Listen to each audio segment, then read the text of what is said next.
Hello, everyone. My name is Joanna McMahon, and I am the Education Specialist for the Celiac Disease Program at Children's National.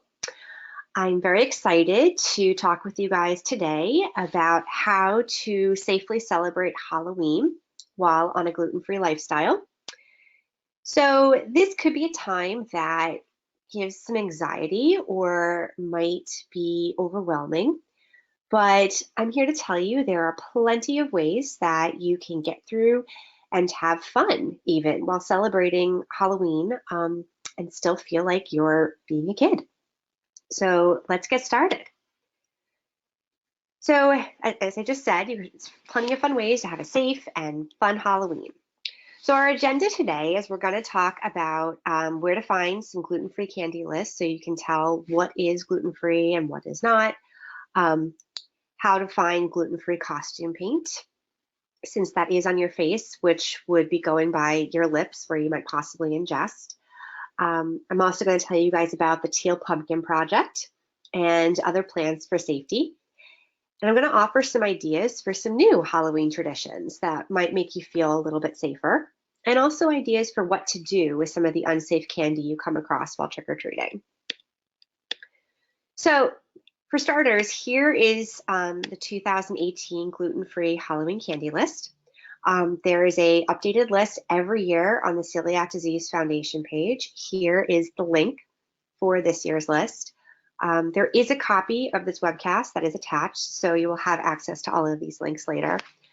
One really important thing to note is some specialty candies produced for holidays have different recipes than their usual recipes that are on stock in the stores. So for example, Reese's peanut butter cups are usually gluten-free, but their pumpkin recipe for Halloween, or the Christmas tree one, or the Easter egg, that is a different recipe than the normal peanut butter cup recipe, and that is not necessarily gluten-free. So always make sure to check the individual labels in the updated list, and when in doubt, throw it out. Never just take a risk and think, oh, hey, it normally is gluten-free, so I'm just going to go for it. It's just really not worth it. So here's just an example of the list. It shows all the Almond Joy candies, apple sours, Baby Ruths, a bit of honeys. Goes through, you can see that, again, as I said, this webcast is available and attached, so you can take a look at this list in more detail later. So gluten-free Halloween products. So as I said, costume paint, it does go on your mouth sometimes. So you want to make sure that it's safe. And there are a lot of face paints out there that could contain gluten and other possible allergens. So make sure to check ingredients before applying any costume paint to your face, especially if it's going to be on your lips where you might be ingesting it later. You can also look first. There are specialty companies out there like kissfreely.com that provides gluten-free costume paint. So again, if you just want peace of mind, go for a product that is definitely gluten-free. Otherwise, just try to find a costume that doesn't require you to use any costume paint. Some gluten-free Halloween alternatives. So with the list of allergens in children growing each year, there has actually been a national organization called the Teal Pumpkin Project. It is a worldwide movement to create a safer, happier Halloween for all kids. Last year, almost 18,000 households from all 50 states participated. And it's really, really simple. All you need to do is put a teal pumpkin or a teal pumpkin picture, something at least just advocating that you are a teal pumpkin household that is participating, and you put it out on your doorstep or in your window. And the requirement is that you provide non-food treats for all kids. Well, all kids who need them. So it's sometimes easier if you just provide all non-treats in general for trick-or-treaters. Come out with stickers, crayons, yo-yo, bouncy balls, bubbles, Halloween pencils. I mean, anything that you can think of that's a non-Halloween treat. Non-food treat, sorry. Or you can also just have a separate basket for children who are looking for a non-food treat. It's however you want to participate. There's more details here. Again, these links will be available, but you can click foodallergy.org, education awareness, and the Teal Pumpkin Project. Get started. To find participating houses for when you are trick-or-treating with your child, so there are, on the fair website, they have a map that you can look at to see where all of these houses are for participating. So to spread the word, obviously it's to your benefit to get more houses to participate in your neighborhood. So to find these resources, you can print off Teal Pumpkin pages to hang signs explaining the premise around your neighborhood to get more people involved. You can actually, they have all of these resources available to print out and advertise about it, or to leave in neighbors' mailboxes to advocate for them joining. You can provide a flyer with all of these details and even give non-food treat ideas to friends and family. And just try to see if you can get more people involved so there's more houses that you know you can go to with your child on Halloween.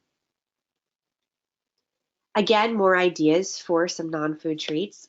Kids have grown so accustomed to expecting candy, but there's other fun ways. So you can provide glow necklaces, bottles of water when they get thirsty trick-or-treating, stickers, pencils, erasers, and there's tons and tons of other websites with creative ideas. Again, this link will be available to show you more Halloween gifts or treats that are non-food related.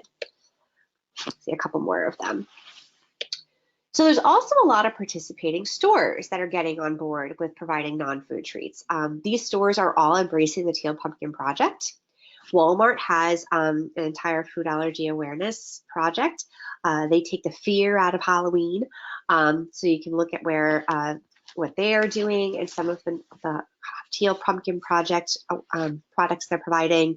Target is also getting involved with the Halloween pumpkin teal decorating dioramas. They have a bunch of fun 3D teal pumpkins that you can make with your children. And Oriental Trading also even has little Halloween teal pumpkin toys. So that could be something else you could give out as a non-food treat, a little plastic teal pumpkin or something. There's other teal pumpkin gear even available on the Allergy Superheroes website. You'll see I have a little picture here of the teal pumpkin leaf bags that you can make as you go out raking leaves with your kids. Instead of providing the usual like jack-o'-lantern bag, you make it a teal pumpkin bag that you can leave out to decorate your yard for Halloween. You're also advertising that you're participating in the Teal Pumpkin Project. You can also, there's fun stencils on the Food Allergy website where you can paint your pumpkin teal and decorate it with a fun jack-o'-lantern face. So again, these are all available on the Teal Pumpkin Project free resources page. They also even have allergy superhero costumes for Halloween. So you can wear some of the fun gear and show that you're advocating for allergy awareness while still having fun getting dressed up for Halloween. Some more food safety tips for trick-or-treating. If applicable, make sure you have an EpiPen with you while you're trick-or-treating. That's not obviously necessarily important for celiac awareness, but if you have any other allergies, there's plenty of nut allergies or other things that you need to be aware of. You also want to, it's very strongly advised to make a rule before you go about not eating treats along the way.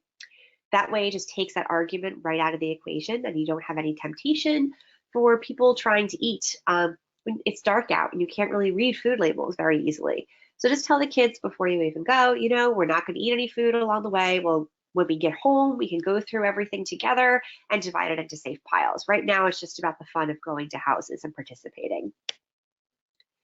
Make sure you check all labels when you do get home and sort candy into safe and unsafe piles. Make sure you to check those changes in recipes for holiday packaging, like I mentioned earlier about some of the different recipes. And remember, when in doubt, throw it out. It's also really a good idea to bring hand wipes and avoid any possible open wrappers that you do have, like maybe friends who unfortunately might be eating when they're on the way. But also when you're reaching into bowls and possibly coming into contact with other treats that might be possibly containing gluten. So having some hand wipes along the way is just another helpful way to make sure there's no cross-contamination. So creating new traditions to establish fun gluten-free plans. You could introduce the Switch Witch. So she comes and exchanges unsafe candy for other non-food or gluten-free treats.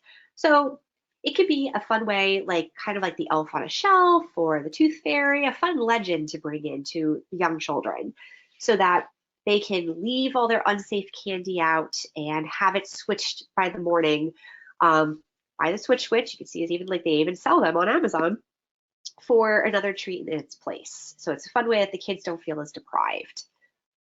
So as I said, you can even get a Switch Witch doll like the elf on the shelf at Amazon. You can stay home as a family and watch a fun Halloween movie or do a craft with homemade gluten-free treats. You can also seek safe venues, enjoying a gluten-free party. Throw a Halloween party with your friends and only provide safe treats and even invite other kids with special dietary needs. So everyone has a safe place to go to celebrate the holiday. You could check out local celiac groups or schools who might be hosting parties focused on games and fun instead of food. We at Children's National, the celiac program, we actually provide a gluten-free party every year. It's on October 14th this year, so you can come and celebrate with us if you'd like. You can also check out others creative, safe ideas to celebrate here. The Gluten-Free More is a fun blog that I found that provides other fun gluten-free ideas for celebrating Halloween. So waste not, want not. There's no reason to throw out perfectly good candy. So some ideas for things that you can do with those unsafe candy items. You can give it out to other trick-or-treaters, recycle, reuse, there you go. You can bring it to work and leave out for coworkers. Adults always like to engage in the same fun as well around Halloween time. So you know if you leave out a bowl of candy, people will eat it. You could donate it to a good cause and teach a lesson about giving to others in the process. A few to consider. Ronald McDonald House. It helps keep severely ill children together with their parents during treatment. And after Halloween, most locations accept donations of unopened candy for the families that are being served. You could also search for your local chapter on the website, but call ahead to find out the rules for dropping off candy at any of those providers. Operation Gratitude. Send a soldier a smile. So it sends care packages to U.S. troops stationed overseas. In 2016, the organization collected 533,891 pounds of candy to redistribute. So the organization's mission is simple: to put a smile on soldiers' faces while they're away from home. So who wouldn't like opening up a box of fun candy treats to enjoy while they're sitting around, trying to distract themselves? And kids are also encouraged to include letters and pictures as well. The Halloween Candy Buyback Program works in conjunction with Operation Gratitude. They send collected candy overseas while promoting good dental hygiene at the same time. So you can bring your candy to a participating dentist and they will exchange it for non-food treats like toothbrushes, stickers, all kinds of fun goodies.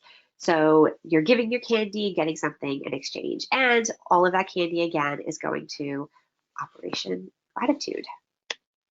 So most importantly, it's having fun. That is the point of the holiday.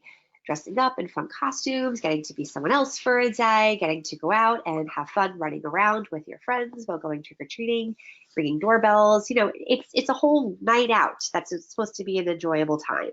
So you want to have fun, at least not in your fears of being glutened. It does not have to be scary. And you can check out this little girl in her fun gluten-free costume. She's a gluten-free bagel for Halloween. How could that not be a more fun way to laugh at the prospect of the gluten-free lifestyle and having some fun with it? You're accepting it. You're just making yourself, there you go. I am a gluten-free bagel. So be creative and have a good time. Thank you and have a happy Halloween.